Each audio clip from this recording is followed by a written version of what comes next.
Hello, family. 1 Kings chapter 2.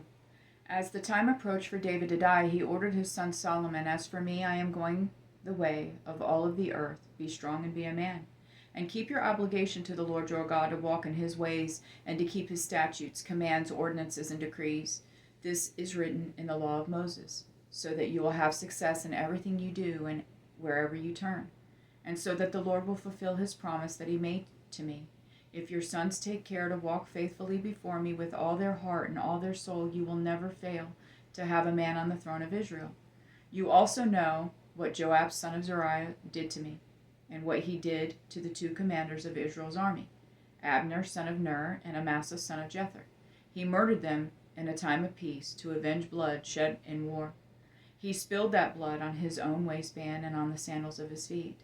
Act according to your wisdom, and do not let his gray head descend to Sheol in peace.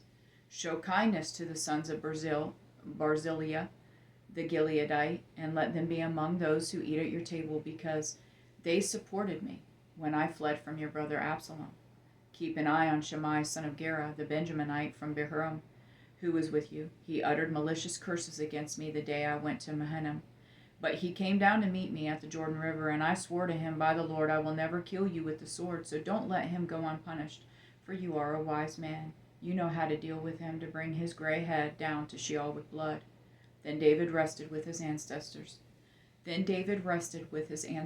and was buried in the city of David. The length of time David reigned over Israel was 40 years. He reigned 7 years in Hebron and 33 years in Jerusalem. Solomon sat on the throne of his father David, and his kingship was firmly established.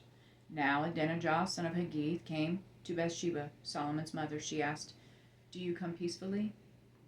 "Peacefully," he replied, and then asked, "May I talk with you?" "Go ahead," she answered. "You know the kingship was mine," he said. "All Israel expected me to be king, and then the kingship was turned over to my brother, for the Lord gave it to him. So now I have just one request of you. Don't turn me down." She said to him, "Go on." He replied, "Please speak to King Solomon, since he won't turn you down. Let him give me Abishag the Shunammite as a wife." "Very well," Bathsheba replied. "I will speak to the king for you." So Bathsheba went to King Solomon to speak to him about Adonijah. The king stood up to greet her, bowed to her, sat down on his throne, and had a throne placed for the king's mother, so she sat down at his right hand. Then she said, "I have just one small request of you. Don't turn me down. Go ahead and ask, mother," the king replied, "for I won't turn you down." So she said, "Let Abishag the Shunammite be given to your brother Adonijah as a wife." King Solomon answered his mother, "Why are you requesting Abishag the Shunammite for Adonijah? Since he is my elder brother, you might as well ask the kingship for him, for the priest Abiathar, and for Joab son of Zeruiah." Then King Solomon took an oath by the Lord, "May God punish me, and do so severely, if Adonijah has not made this request at the cost of his life.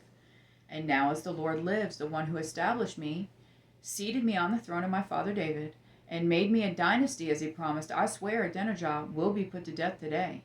Then King Solomon dispatched Benaiah son of Jehoiada, who struck down Adonijah, and he died.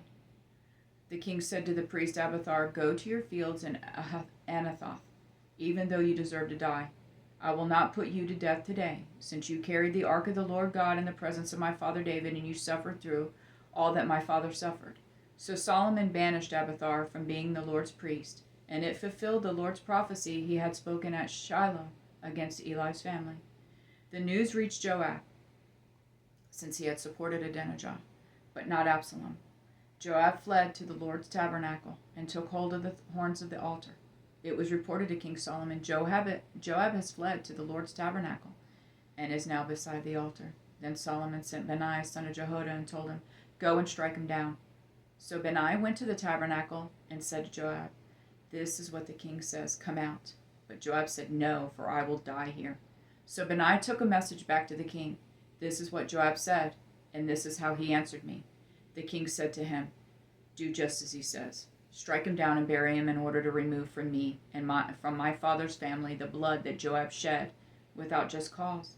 The Lord will bring back his own blood on his head, because he struck down 2 men more righteous and better than he, without my father David's knowledge.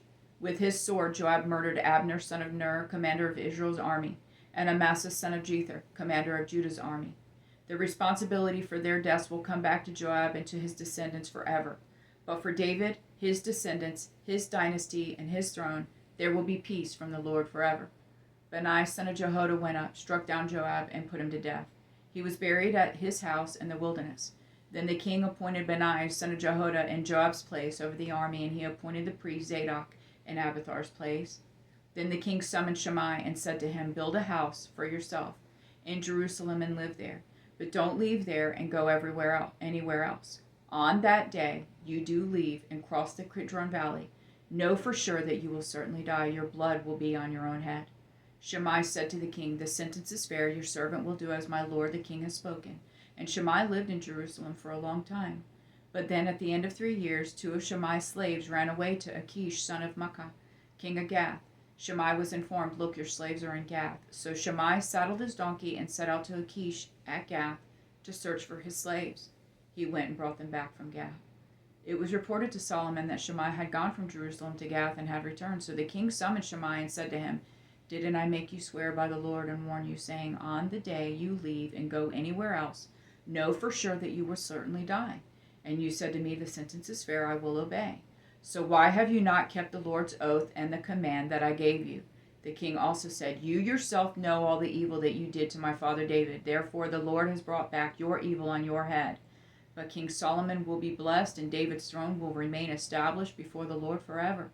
Then the king commanded Benaiah son of Jehoiada, and he went out and struck Shimei down, and he died. So the kingdom was established in Solomon's hand. I love you, Jonathan and Jesse.